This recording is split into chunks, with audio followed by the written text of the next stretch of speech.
On this episode of Newt's World, the lives of these men are essential to understand the American form of government and our ideals of liberty.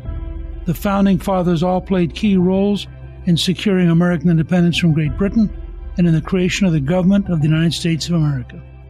And now, the life of Benjamin Franklin.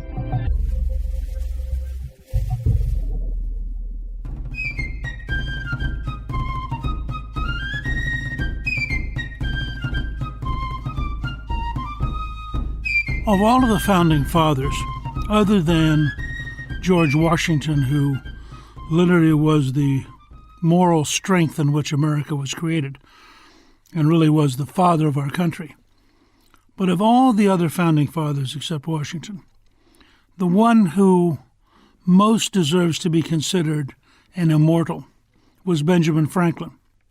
You can make a case, and some people will, for Thomas Jefferson, who helped with Franklin to write the Declaration of Independence, who became president.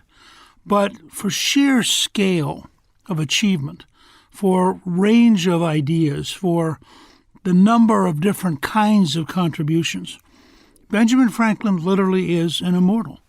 He also is a great sign of what was making America really different, because he was someone who rose by his own efforts, not because he was an aristocrat, not because he'd inherited a lot of money, not because he had a unique position, but just because he worked really hard and he was really smart. And the result was, because he had this endless interest in life, that every time he turned around, he was doing something fascinating. And much of the time, he was doing things that were historic and that literally changed history for all of us. When you wear bifocal glasses, you are, after all, dealing with an invention of Benjamin Franklin.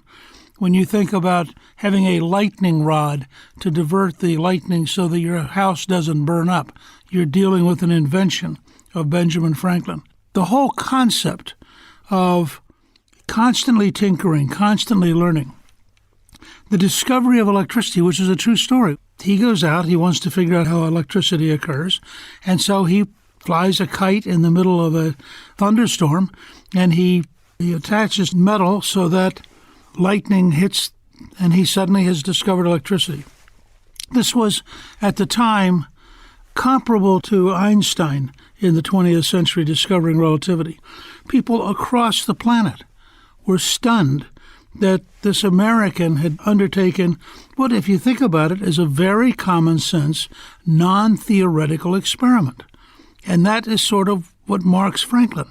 He just applies common sense with a lot of intelligence, a real willingness to work, and a kind of funny stubbornness. Now remember, Franklin is born in Boston in 1706, the beginning of a new century. He's the 10th son out of 17 children. And that was an era where the number one attitude was, you got to earn a living. Frankly, if you want to leave town, we got other kids here too. And we'd rather have you produce money than get a degree. Franklin just stopped schooling when he was 10 years old. He worked in his father's candle shop. He made money, and he listened and paid attention to everybody. The fact is that there was nothing that didn't intrigue him. Now, he also understood that having money was good. So if you watch Franklin's long career, and he is at the end the oldest person at the Constitutional Convention in Philadelphia, he's constantly aware of the fact that having money beats not having money. Franklin thought it was good to acquire wealth, that if you acquired wealth, it liberated you. And in fact, his goal was to be rich enough by 40 to be able to go into politics. And so he really was working constantly at this question of, can I find a way? And he tried many different things simultaneously. He's also focused on invention. He's focused on writing. He's one of those rare people who had so much energy, had such a great capacity to work. You know, here he is, for example, at 11 years of age, inventing swim fins for his hands. He's 11 years old, and he's inventing fins he can put on his hands so he can swim better. By the time he's 12, he's an apprentice, has left his father's candle shop, and now he's apprenticed to his brother. His brother James has a printing shop in Boston, and at the age of 12, Franklin is there busy working away, learning how to print.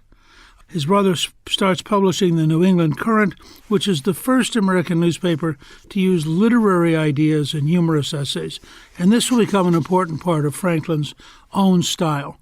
Franklin doesn't just look at facts. He has a very deep sense of humor. He has a little bit cynical sense of humor. He understood the human condition. He was quite willing to write about it. And he also must have been an amazingly fast writer. Remember, this is an age when people are setting type one letter at a time. So typesetting is a big deal. And if you write as much as Franklin did, you're spending a lot of time setting type in order to send this stuff out. So you have here a person who's constantly writing. Now, by the time he's 16, he's publishing his first letters, and he only publishes 14 of them in the Courant. He uses the pen name Silent Dogood, invents himself as a fictional widow of a country minister. You're already seeing the Franklin who is very imaginative, very cheerful about pretending to be a widow. At the same time, when his brother finally realizes that Silent Dogood is his younger brother, Benjamin Franklin, he ain't very happy with him. Franklin's somehow sort of faking people out, which he was, but he's doing it really cheerfully. So he gets irritated with his brother, and he runs off to Philadelphia because he and his brother can't get along anymore.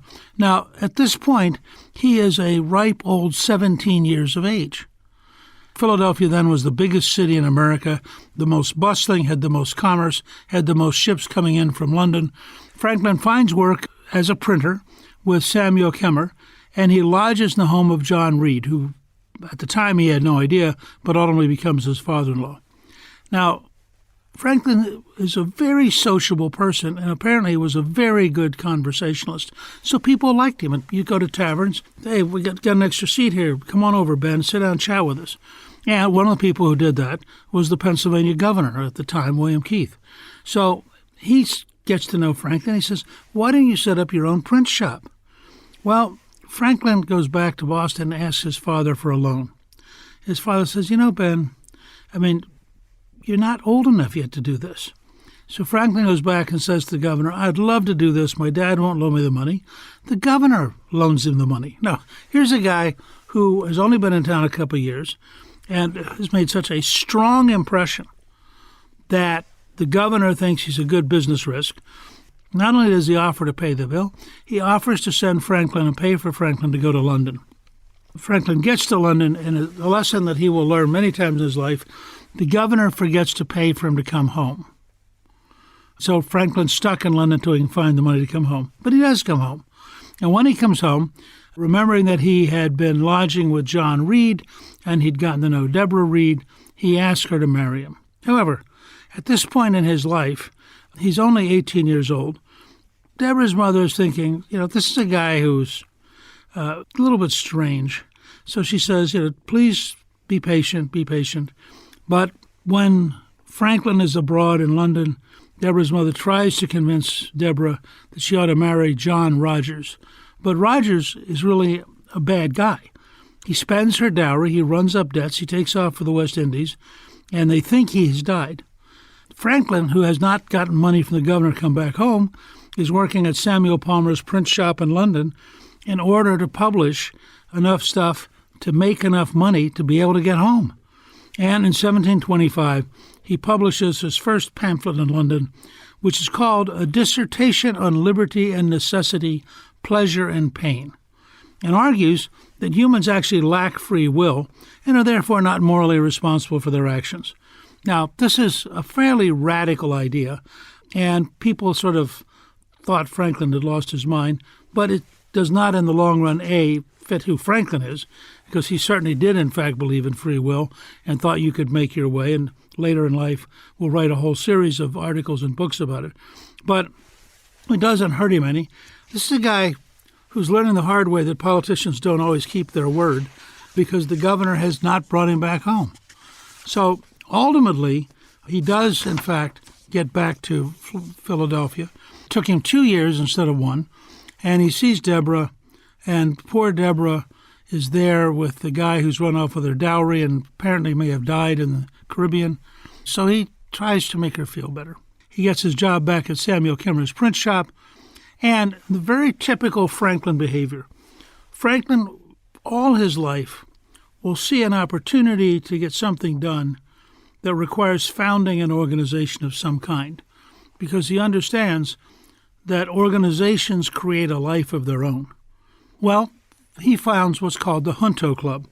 And the Junto Club is a group of young men. They meet on Friday evenings, and they discuss everything, the intellectual stuff, personal stuff, business stuff, community stuff.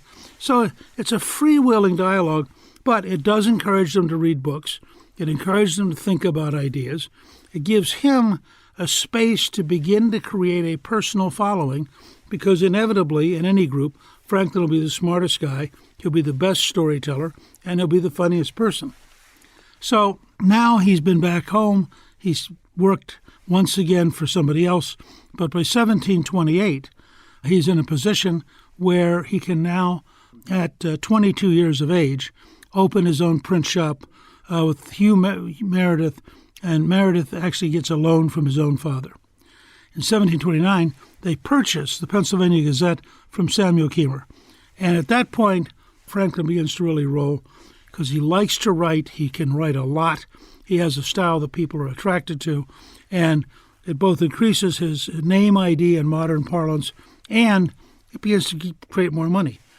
He writes a modest inquiry into the nature and necessity of a paper currency, which called for an increase in the money supply to stimulate the economy. At this stage of his career, something which will change by late in life, he's basically what we would call an inflationist. He thinks if we have more paper money floating around, people will have more purchasing power, and therefore the economy will work better. And this is part of what has been a permanent running debate in American society between sound money people who believe that money ought to retain its value and inflationary people who believe that having money gradually depreciate actually increases the purchasing power and increases the economy. And that fight goes on for a long time. Franklin ultimately decides that paper money is dangerous, and in fact, one of the reasons we end up with a Constitution is to block those who would inflate currency. The reason that mattered is once you have a lot of property, if you're loaning out money that's worth $1 and they're going to pay you back with money worth 90 cents, you're losing on the loan. So people who are propertied really dislike having an inflationary currency. Franklin goes from a young guy with a theory to an older, wealthy guy with money, and decides as an older, wealthy guy, he's with people like Washington who don't want to have an inflationary currency. Now, he's picked to be the official government printer for Pennsylvania. And there's a reason that this really matters. Government then, like now, is a major purchaser of goods and services. Everything that the state needs published is going to be printed by Benjamin Franklin. So he now has a steady stream of revenue, which enables him, and remember, at this stage, he's 24. But at 24, he's able to buy out Meredith. He becomes the most successful printer in town. He owns his own company. And at 24, having become the official government printer, Deborah Reed's parents think, probably would be a good thing to have Benjamin Franklin as a son-in-law. Now, he marries her even though they have no proof that her husband was dead. John Rogers, remember, had married her, spent her dowry, run up a whole bunch of debt, fled to the Caribbean, never been heard of again. And the question was, what proof do you have? And Franklin, as he often will, just ignored it. And so he marries Deborah, and she plays a huge role in his life as somebody that he leans on. She did agree to raise Franklin's illegitimate son, William. Truth is, historians are not quite sure who the mother was. William becomes a deep part of Franklin's household, and later in life will disappoint him deeply by being a loyalist and staying with the British and becoming the governor of New Jersey for the king against the revolutionaries, which embitters Franklin substantially. Deborah works with Franklin, and this becomes a very, very important part of his life. She's really his business partner. And when he goes off to do other things, when he goes off to politics or he goes off to be a diplomat, she's the one who stays home. She didn't particularly want to travel, and given the way ocean travel was in that generation, that's understandable. She ran the businesses, kept them profitable, made him money, and it all seemed to work. and they worked for a very long time until she died. She is a key hidden part of why Franklin was able to be as effective as he was. She also put up with him. She was willing to focus on the mundane business and household side, which would not have made him a historic figure, but was the base of his ability to have the time and energy and resources to be a historic figure. So Franklin got to play at being Ben Franklin in large part because he had a wife who was willing to tolerate him, willing to support him, and was smart enough and hardworking enough that she could make a bunch of money while he was doing other things. Franklin, now that he's married and he owns his own business and he's the largest printer in Philadelphia, now he turns and he begins to really define himself as a citizen. By 1731, he's done all the stuff I've been describing to you, and he's 25. He joins the Freemasons, which were a very, very important social and quasi-religious group of that era. He helps establish the Library Company of Philadelphia, which is the first lending library in America. He aggressively defends the freedom of the press and would clearly be on the side of those who favor the First Amendment rights of the press. And at 25 years of age, he publishes an apology for printers, which defends freedom of the press.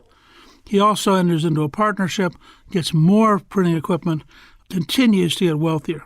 By 1732, they have their first child, Francis Folger Franklin. Sadly, Francis dies from smallpox at the age of 4. Franklin never forgives himself because he should have been inoculated. Smallpox inoculation was increasingly popular. People knew about it, and it worked. Franklin would later write in his autobiography, quote, "In 1736, I lost one of my sons, a fine boy of 4 years old, by the smallpox taken in the common way. I long regretted bitterly, and still regret, that I have not given it to him by inoculation." Close quote. Franklin, in 1732, publishes a German foreign language newspaper. In the 18th century, there were so many Germans migrating to Pennsylvania that there was serious talk of making German the second language of the country. There was a very large German population. Franklin was deeply opposed to making German the second language, but he wasn't opposed to making money. So he publishes a German language newspaper whose only difficulty is it fails financially. And again, it's an example. Entrepreneurs don't always succeed. Entrepreneurs have to be able to get back up, go back and try it again, and see what they can get done and what they can learn. He also, in 1732, something historic happens in the history of American literature and in the history of Benjamin Franklin as an American citizen. He publishes the first edition of Poor Richard's Almanac, using a pseudonym of Richard Saunders. Why does Poor Richard's Almanac matter? It is extraordinarily successful. It's a bestseller, and it's going to be a bestseller for a generation because he writes it. There's a new almanac every year. It is filled with common sense. Things like waste not, want not. A stitch in time saves 9. Penny wise and pound foolish. Things which in our era may not make a great deal of sense. For example, we don't use the British pound, so the idea of being penny wise and pound foolish, meaning you're really smart about a small thing, but you're dumb about a big thing. When it does finally get to be obvious who's writing it, it just spreads his fame across all of the colonies. He becomes the Grand Master of the Grand Lodge of Mason of Pennsylvania. Again, he's rising in status. He's rising in influence. He has a bigger and bigger network of friends. By 1736, at the age of 30, he's appointed clerk of the Pennsylvania Assembly. So now he's helping organize and taking care of the politicians at the same time that the colonial government is hiring his firm to print all of the printing, which is helping make him increasingly wealthy.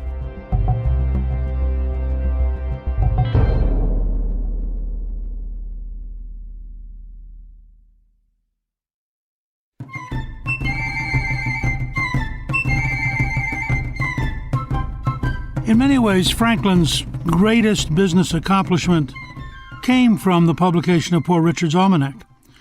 He published it once a year for 25 years, beginning on December 19, 1732, originally under the pseudonym of Richard Saunders. But then, ultimately, everybody knew it was Benjamin Franklin. It captured all sorts of information about the calendar, weather predictions, sayings, poems, recipes, trivia, advice. He thought it was a vehicle of instruction for common people, folks who couldn't afford books normally. It was a literature for the masses. And he was onto something because almanacs were the most read secular books in the colonies. He had little phrases from different years, but they give you a feel for Franklin's sense of what people ought to hear. He wrote, 3 may keep a secret if 2 of them are dead. Lost time is never found again. And this, by the way, captures his entire life. He did not like to waste time because he felt it could never be found again. He said, love your enemies, for they tell you your faults. In the affairs of this world, men are saved not by faith, but by the lack of it. If you would not be forgotten as soon as you are dead and rotten, write things worth reading or do things worth writing. In a way, his life was both. The way to see by faith is to shut the eye of reason. Women are books, and men the readers be. There cannot be good living where there is not good drinking. Speak little, do much. A friend in need is a friend indeed. To all apparent beauties blind, each blemish strikes an envious mind. Fish and visitors stink in 3 days. That may be one that's remembered as well as anything he ever wrote. Search others for their virtues, thyself for thy vices. Now there's some advice very seldom followed. Search others for their virtues, thyself for thy vices. He that drinks his cider alone, let him catch his horse alone.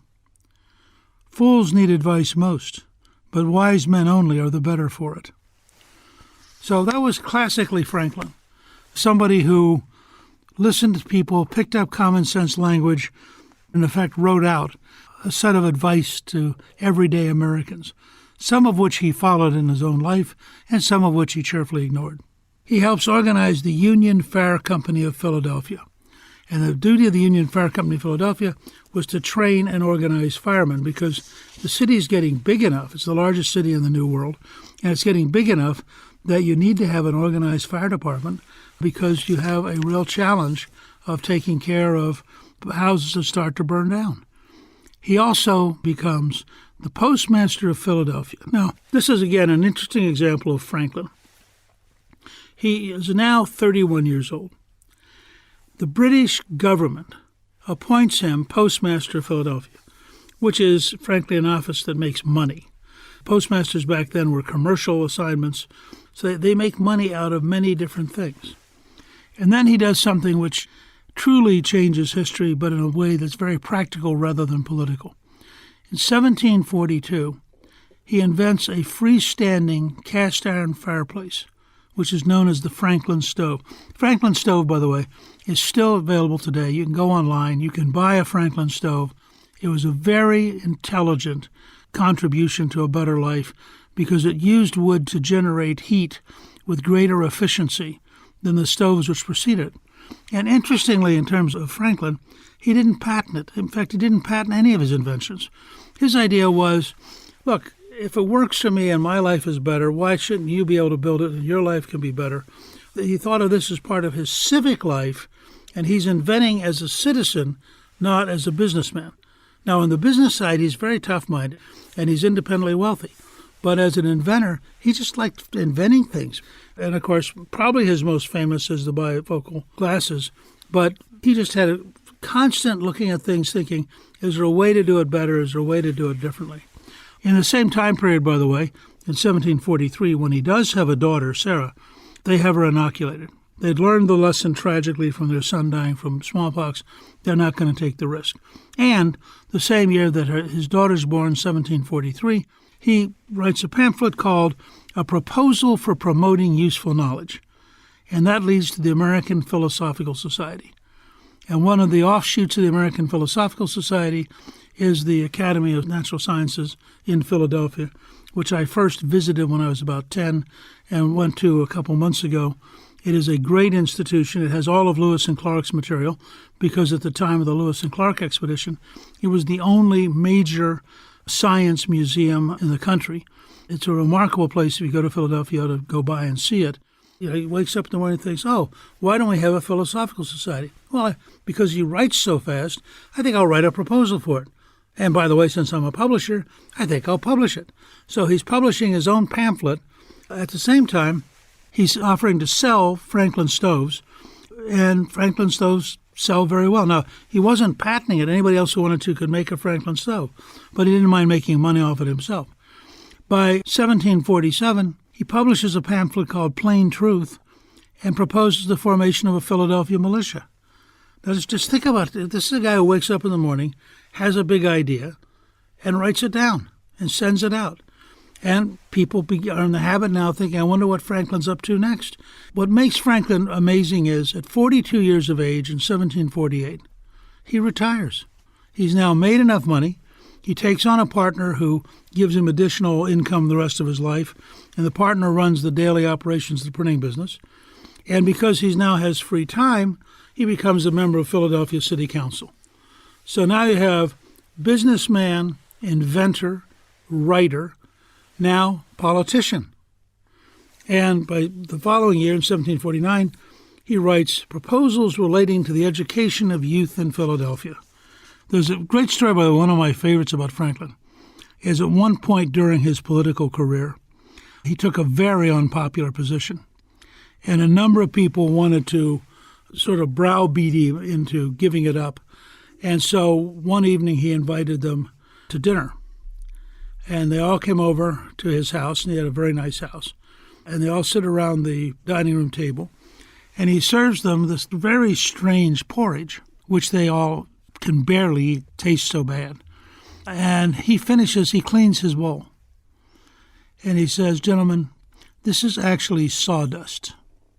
Now, if I'm prepared to eat a bowl of sawdust, what do you think you're going to do to intimidate me? It was so clear that Franklin wasn't somebody that you could intimidate. By 1750, what I think after his bifocal glasses is his most interesting invention, he proposes using lightning rods to keep houses safe. Franklin figured out that if I could put up a pole that was above the house, so it would attract the lightning, and if I could ground the pole in the ground so that the electricity would come straight down the pole, go into the ground, and never touch the house, that your house wouldn't burn down. Well, it may have been, after his bifocal invention, the most practical and most widespread improvement in life that anybody made. It's incalculable today how many houses did not burn down because of Benjamin Franklin, but the numbers would be in the hundreds of thousands by now. He continues to be involved as an active person. In 1750, he is developing lightning rods. The following year, he decides in passing he'll help found what was then called the Academy for Education of Youth. We call it the University of Pennsylvania. And so he's going from place to place, almost like a Johnny Appleseed of a better life. He's also mentally exploring the world. So the same year that he's helping found what becomes the University of Pennsylvania, he also is writing an article on the experiments and observations on electricity. He's also that year, by the way, elected to the Pennsylvania Assembly and as a city alderman. All this is happening simultaneously. The following year, in 1752, he builds on his article on the experiments and observations on electricity, and in a classically American model, he leaves the laboratory, he steps outside, and he flies a kite. And the kite attracts lightning, and the lightning is electrical, and he then publishes how you can conduct the experiment.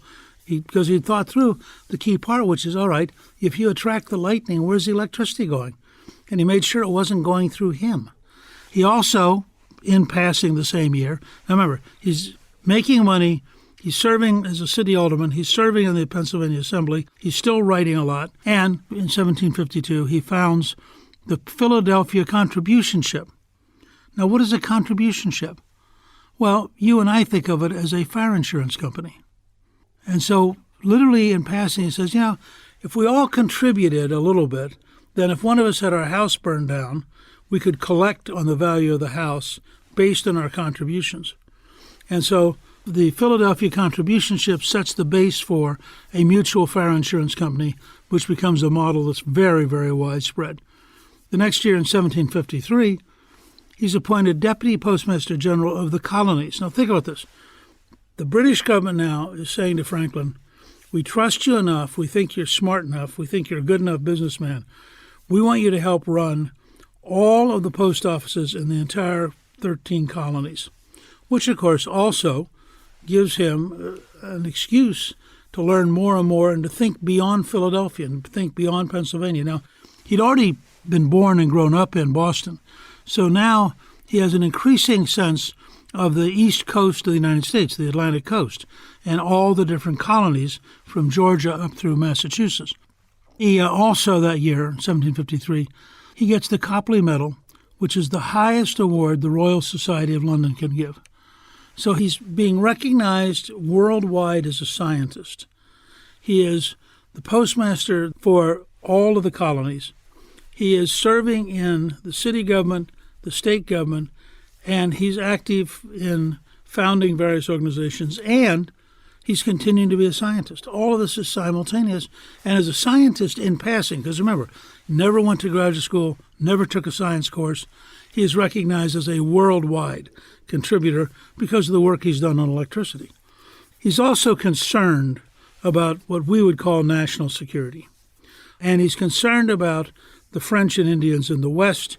And remember that the French and Indian War will start in what we call Pittsburgh, then called Fort Duquesne, which was a French outpost coming down. The French are coming down from Canada, we're coming from the Atlantic coast, and we're about to collide in western Pennsylvania.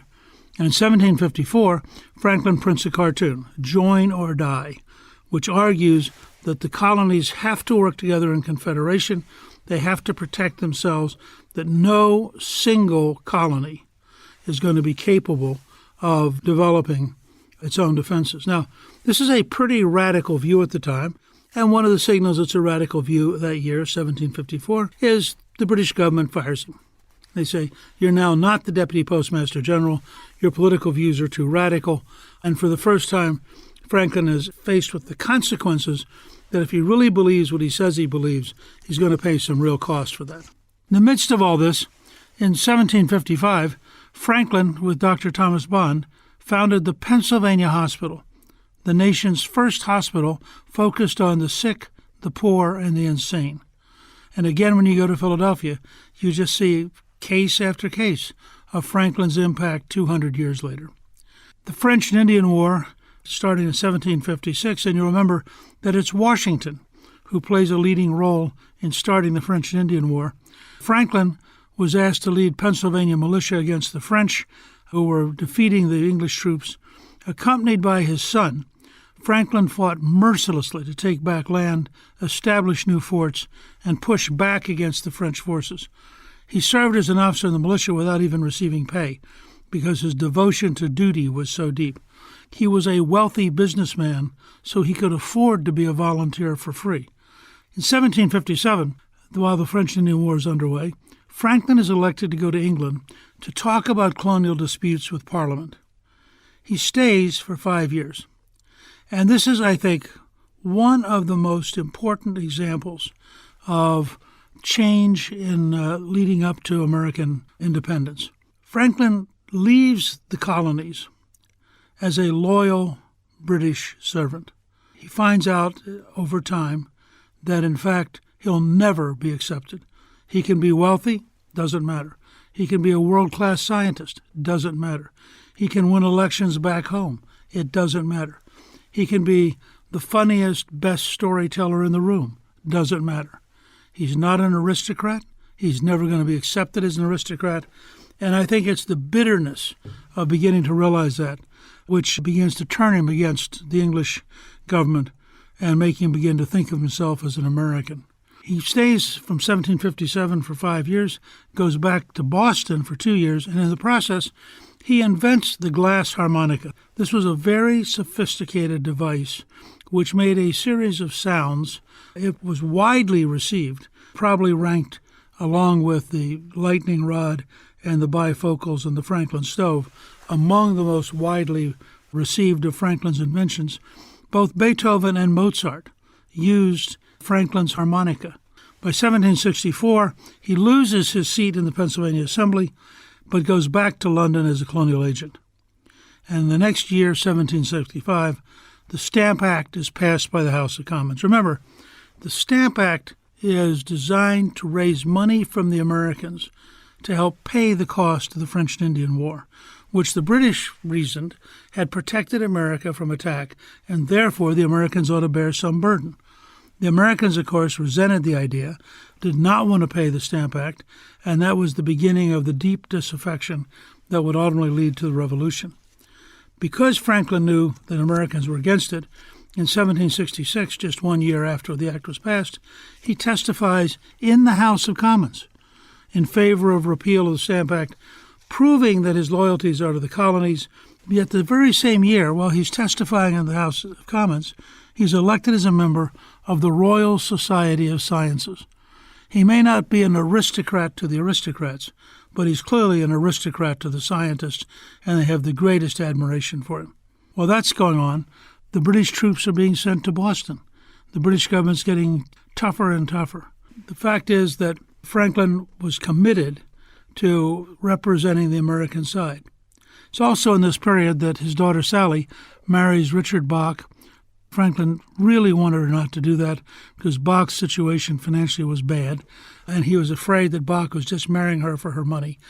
Nonetheless, his wife Deborah allowed them to be married against Franklin's wishes. He accepted the marriage after Sally had their first child. Ben helped Richard obtain several loans, helped him set up a few stores. But the truth is, Franklin supported Sally and her 8 children for the rest of his life.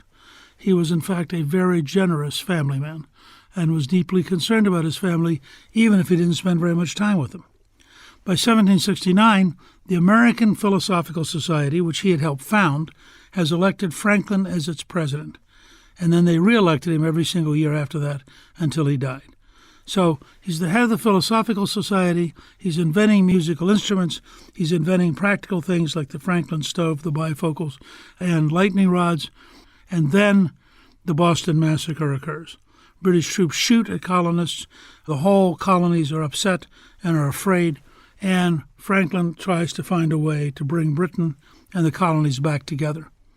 In 1771, he begins writing his autobiography, which I can tell you, if you have never read it, is absolutely worth your getting and reading.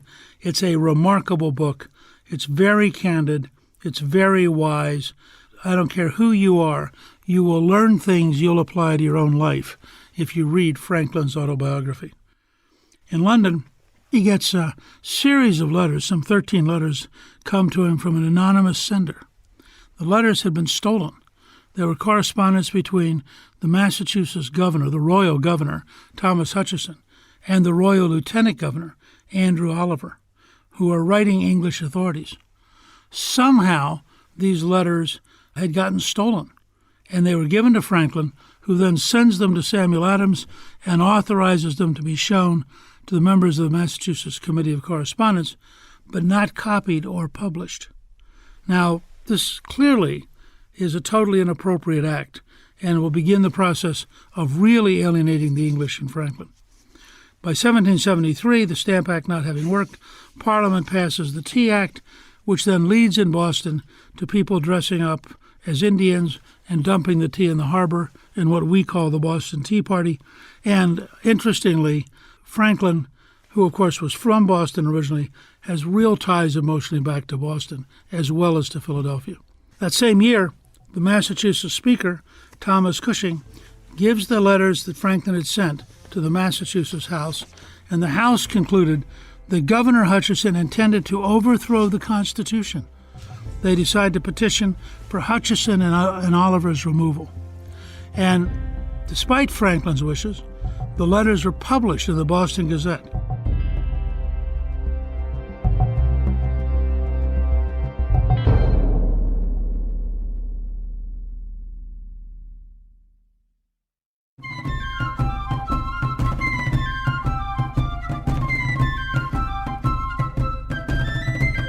Franklin tries to communicate to the British through satire. In September 1773, he publishes 2 articles in the Public Advertiser in London. One, quote, "Rules by which a great empire may be reduced to a small one."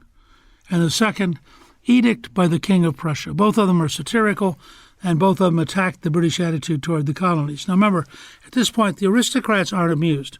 They don't want to be lectured by some colonial, even if he's a famous scientist and a wealthy man. And they're increasingly angry because they see the Americans as totally ungrateful and treasonous. When Britain had fought the French, Britain had defeated the Indians, Britain had protected the colonies, and all they get back in return is constant complaint, refusal to pay taxes, and people who clearly are not appropriate for English society. Two things happen in the early 1770s that really affect Franklin. The first was that his wife Deborah dies. He was still in England. They'd been separated physically, but they wrote each other constantly. She had run the business in his absence. When he did return home to America, he wrote a friend, quote, "I have lately lost my old and faithful companion, and I every day become more sensible of the greatness of that loss, which cannot now be repaired." Close quote. I suspect he both realized how many days they'd been apart, how much of their lives had been separate, and with gratitude how much she had done, how she had enabled him to be Benjamin Franklin, because she had run the business, she'd earned the money, she'd paid attention to all the details that he cheerfully ignored.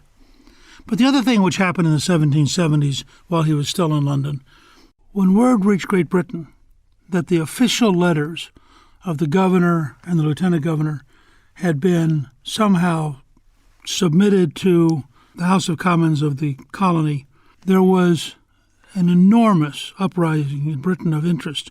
Where did these come from? Who was responsible? And finally, Franklin cleared the air in December of 1773.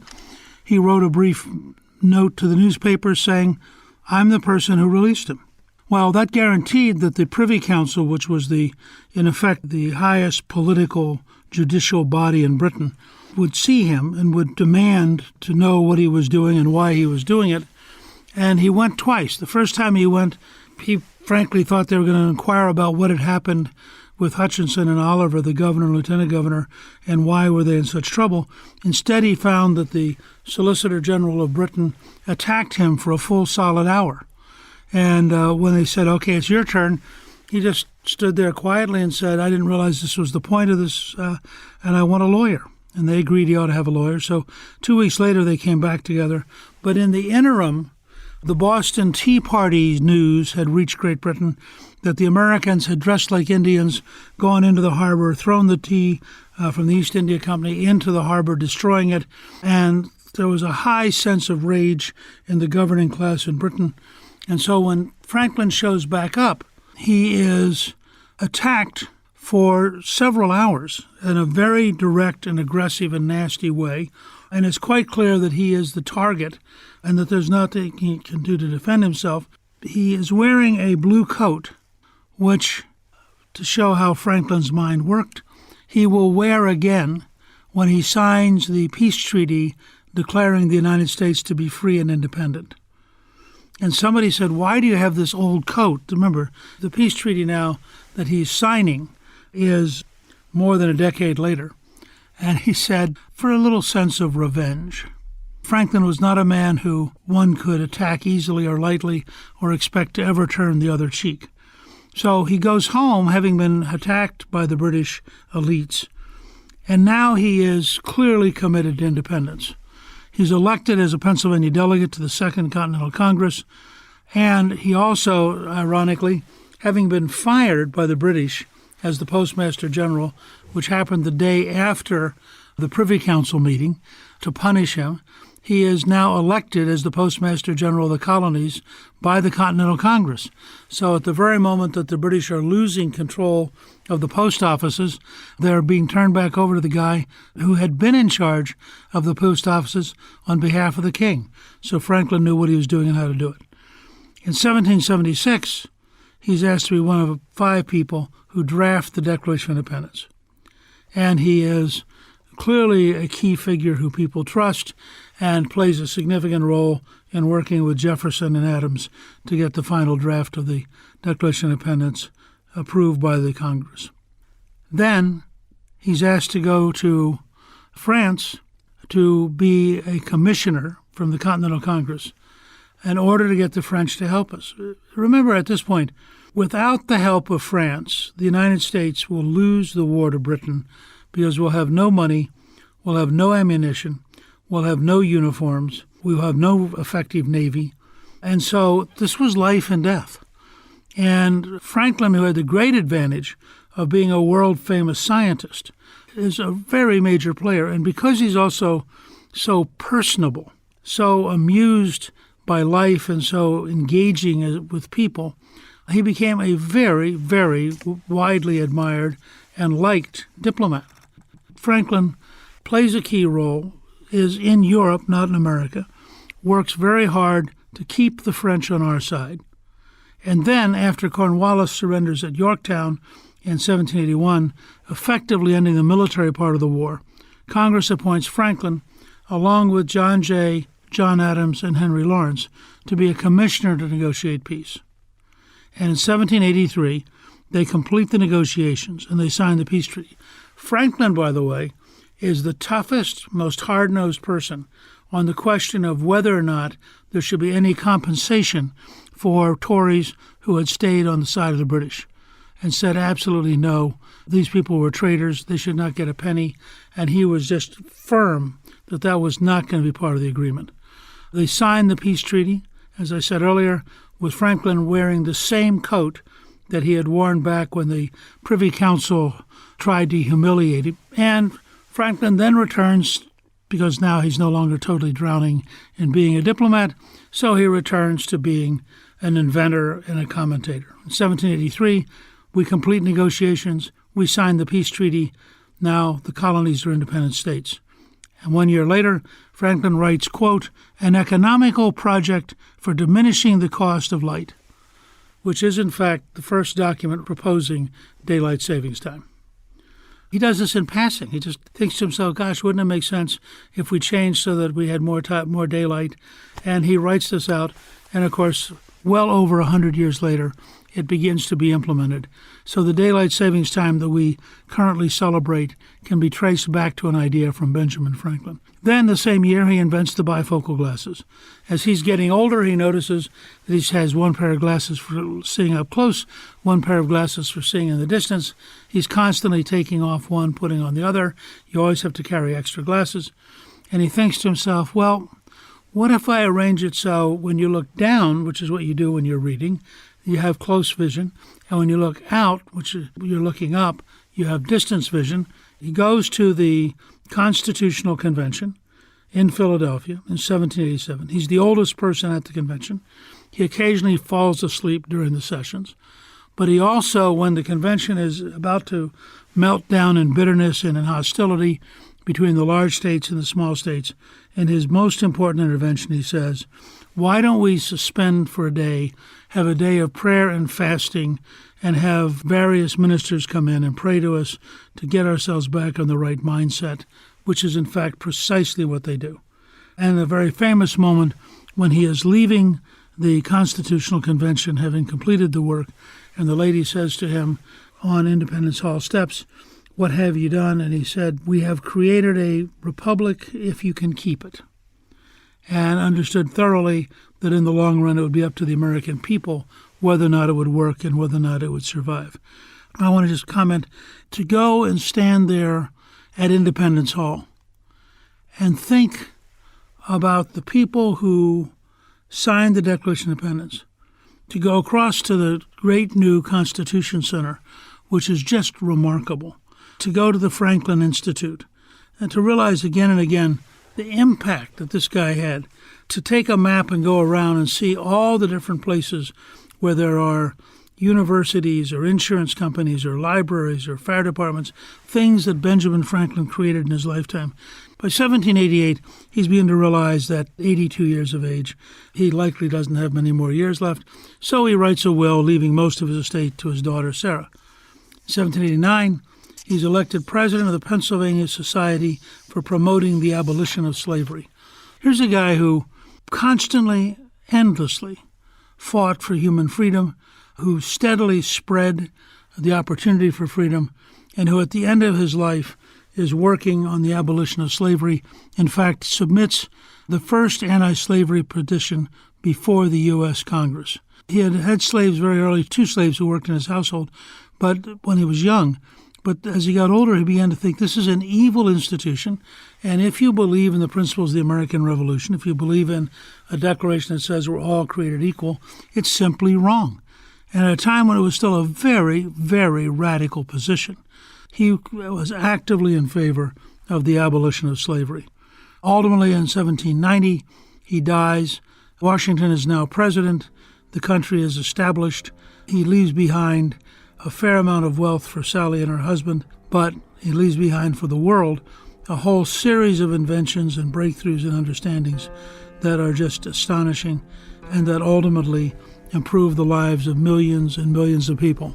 Gives you a sense of why he is an immortal and why he is somebody who really, I think, represents the best of the American tradition of constant effort, constant dreaming, constant hard work to turn the dreams into reality.